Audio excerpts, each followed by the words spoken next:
परिषद नागरिक आहेत त्यांचं कॉरिडॉरबद्दल काय म्हणणं आहे? कॉरिडॉर एक असा विषय दुकानं तुम्हाला मिळतील, तुमची ज्याची दुकानं जाणार आहेत त्यांना दुकानं आम्ही देऊ, शब्द दिलेला आहे त्याने, त्यामुळं काय प्रश्नच येणार नाही. येऊन जाऊन प्रश्न राहतो, घरंदारं ज्याचे जातात त्यांना आम्ही विनंती केली आहे, आम्हाला कुठं तर तुम्ही इतक्या लांब जाण्यापेक्षा शासनाची जिथं जागा आहेत तिथं आम्हाला जागा उपलब्ध करून द्या, जेणेकरून गावाच्या बाहेर 5-5, 6-6 किलोमीटर ऐकून घ्या. आज 30 काय कॉरिडॉरचा हजार विषय गुंठे हा आहे. संवेदनशील आहे.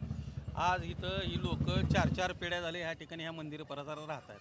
अचानक तुम्ही कॉरिडॉर, आता ही संकल्पना केंद्र सरकारची आहे म्हणून सांगण्यात येतं, राज्य सरकार त्याच्यावर अंमलबजावणी करणार म्हणून सांगतात. एक विषय असा आहे, ठीक आहे तुम्हाला हा प्रोजेक्ट राबवायचाच आहे, तर ह्याला काय सुधारणेला कोण नागरिक मागं पुढं बघत नसतो, पण जो काय कॉरिडॉर बाधित लोक बाधित होणार आहेत त्यांना मिळणारा मोबदला हा अतिशय चांगला आणि योग्य असावा. कारण आज तुम्ही त्यांची घरदारे घेतल्यानंतर त्यांच्या पुढच्या पिढ्या ज्या आज ह्या व्यवसायावर, त्यांच्या रोजच्या चलनावर त्यांचं अवलंबून होतं, ते पूर्णपणे बंद होणार आहे.